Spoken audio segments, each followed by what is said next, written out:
Welcome back to another Coffees with Creatures episode.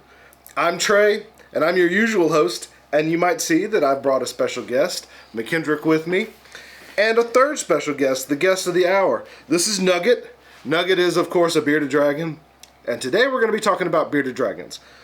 But if you've been in or around reptiles at all, you probably know a little bit about these guys. So we're going to bypass the normal husbandry and natural history, me just telling it to you aspect of this video, and we're going to have some fun, perhaps at McKendrick's expense, talking about the bearded dragon.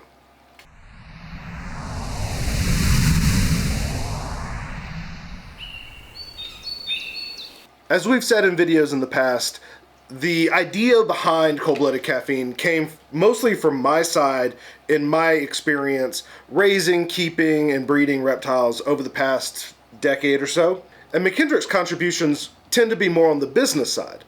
But having gone to reptile shows for the past 3.5 years, I'm thinking that he's like osmosis some reptile facts. Has it been 3.5 years? It's been 3.5 years. Wow. And I mean, we do, well, the first year we did like 24 shows. Yeah, that was crazy. That was crazy. But we've done consistently at least like 8 to 10 shows a year every year that we've had the business. So he's been around reptiles. I feel like I may have absorbed some good education. I thought we'd start easy with probably one of the top 3 most commonly kept lizards in the pet trade, the bearded dragon. I don't think I'm gonna do well. So I'm gonna ask some questions. You guys can play along, see if you get the answers right. I'm gonna ask some questions about the bearded dragon and see what McKendrick has been able to absorb over the past few years. Let's go. Let's go. All right. So before we get started, let me introduce you to Nugget. Nugget is a bearded dragon. Is my personal bearded dragon. I've had Nugget for, I don't know, about a year now. It used to be a friend's bearded dragon. Their child got ready to go to college and just could not bring the bearded dragon with him to college. And so Nugget has been living here at the office and at my house back and forth, depending on, circumstances for the past year or so. So McKendrick, here, start to get ready. Let's get Nugget. Come on, Nugget. You got to tell me the answers to all these questions. Just whisper them in. Yep. All right. So McKendrick's got Nugget. A whisperer. All right. So let's start with natural history questions. Okay? Natural history questions. All right, talk to me, buddy. Where are bearded dragons from? What country are bearded dragons from?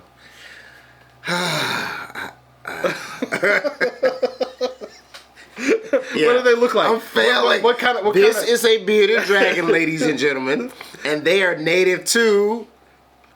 I'm gonna go with Mavrasia.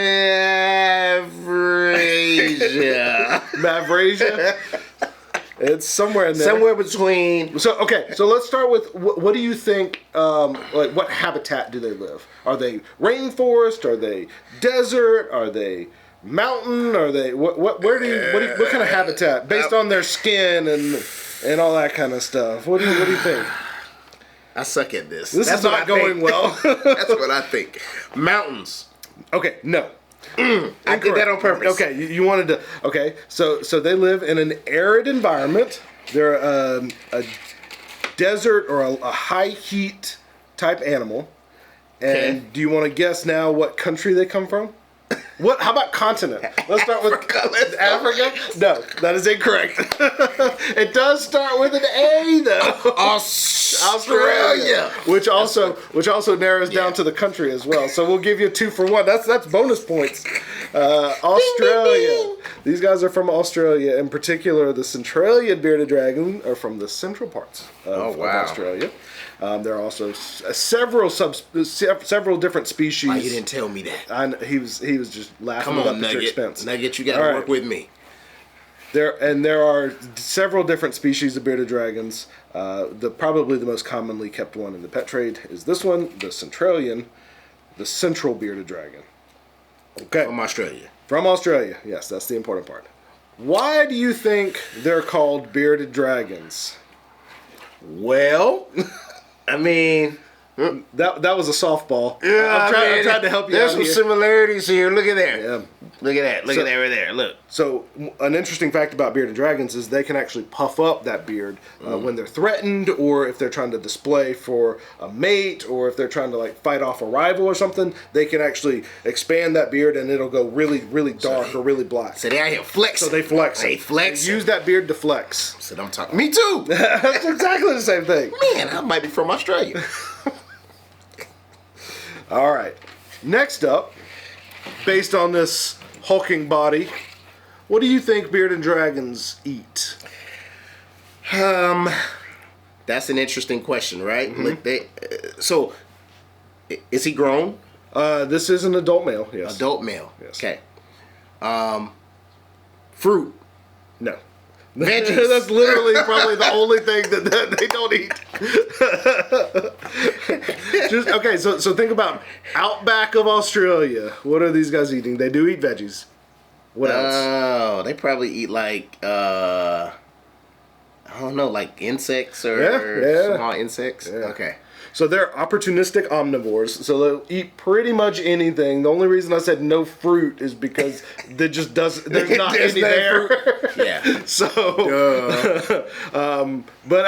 so I mean, you wouldn't want to feed them fruit in captivity, mostly because fruit is just super high in sugar. So it's not great. It's not healthy for them. An occasional treat is probably fine, but not as part of their staple diet. Okay. So opportunistic. They are literally just finding. If it walks in front of their face, I mean, these guys. Got 'em. Yeah, these guys can be from pretty arid and pretty unhospitable habitats. Think the outback of Australia, right? There might not be a lot of food around, so these guys will eat pretty much anything that crosses their path. Anything from insects, leafy greens, vegetables. And then like even some small invertebrates as well. Other reptiles and mammals. So this guy, what do you think? Is he? So I'm gonna throw some big words at you. You ready? Okay. All right. Is he Let's go. diurnal, crepuscular, or nocturnal? Or nocturnal. That's multiple choice question. C. They say the answer is always C. Well, that failed you. That failed me? Oh, because you only gave failed. three. You only gave three options, and I'm used to having four. you're okay. That's what it is. All right. It's a trick question. Do you know what the first two are? No, I'm gonna go. He's nocturnal. He is not nocturnal. That's exactly why I said that, because I knew that wasn't the answer. You knew that wasn't the answer. Yeah, but these are diurnal. Diurnal. So they're active most during the daylight hours. Okay. And so they are usually found basking out on rocks, logs, soaking up that hot Australian sun. I mean, like me, you can tell how tan, how tan I am. I spend most of my time Australian basking. roots too, man. Spend most of my time out basking. Nah, you don't. No, you don't. No, you don't. No, you don't. We have a similar skin complexion. You see that? I don't know. I think that. Look at there. I don't know, man. I don't know. So I'm going to hand Nugget back to McKendrick, and we're going to talk a little bit more about the bearded dragon now that we've had a little bit of fun at McKendrick's expense. So the bearded dragons are one of the most commonly kept pet reptiles for a very, very good reason. As you can see here, Nugget is pretty much taking everything in stride. This is one of the most appealing aspects of owning a bearded dragon. They're puppy dog tame. They literally just lounge about most of the day, especially as adults. They tend to be pretty, I'm going to say lazy in air quotes, but they just like to hang out and bask. They'll sit on your arm or your shoulder or whatever and just hang out most of the time. They eat pretty much anything that's put in front of them. They have really, really great personalities, and this is great for a pet reptile. But there's also some other things to consider here. Because they tend to be really easy to take care of, bearded dragons can be fairly easy to neglect. In terms of their husbandry.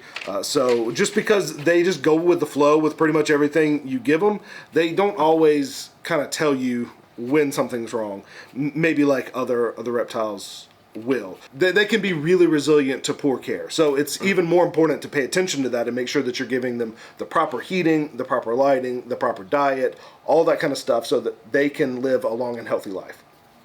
Very cool. Yeah, so, me and Nugget can definitely hang out. Y'all can vibe. Yeah. So I'm dire. What's the word? You're diurnal too. I'm diurnal. Yeah, we're both. I'm diurnal too. Yeah. So these guys like it hot. Like I said, they like an arid environment, so hot and dry, and they like. I mean, I'm talking 100-degree plus temperatures. They bask in open sunlight a lot of the time, so they absolutely need UVB. They also need calcium and D3 as part of their diet, and so you're going to have to supplement those. So one of the biggest health concerns with bearded dragon is metabolic bone disease, which means that they're not getting enough calcium and UVB, and they'll start getting bone deformities. And so it's really common with pet bearded dragons. If you're not changing your UVB or not providing them with adequate UVB, that can be a big problem for these guys. So make sure that you're staying up to date on your husbandry, even though they might seem to be just cruising along. Make sure that you're paying proper attention to the husbandry of these bearded dragons. Again, as mentioned, they're omnivorous, so you can feed them a mix of different food items. As juveniles, they tend to like insects more. They need more of those high-fat proteins, and so dubia, crickets, superworms on occasion are great for these guys. As adults, they tend to transition to a more vegetarian diet, so leafy greens are a staple, but squash and other vegetables are always a plus to add into these guys' diet. See, even Nugget and I have similar diet tastes. You eat crickets? I don't eat crickets. Oh, okay. But I eat squash. You eat squash, okay. You and Nugget can bond over the squash. Bond over some squash and leafy vegetables. All yeah, right, all of right, course. There you go. In terms of conservation status, the bearded dragons are not threatened or listed as endangered. They're actually fairly common within their native range, but they are a crucial element to the food web. Being both a prey animal as well as a predator, they're essential as part of the Australian ecosystem. That's why at Cold Blooded Caffeine, we support both responsible reptile keeping and wildlife conservation. And 5% of our proceeds go back to wildlife conservation efforts. So today, we hope that you had some fun exploring the world of the bearded dragon, but also picking at someone who's just beginning their reptile knowledge journey. But that just brings a good point, that at any point, wherever you are, it's always a good place to start learning about these amazing animals. As we finish our final cup for today, just remember, stay caffeinated, stay curious, and let each cup fuel your passion for these amazing animals. Don't forget to subscribe to see more Coffee with Creatures on our YouTube channel. Share your thoughts in the comments and let us know which reptiles or amphibians you would like to see next on Coffee with Creatures.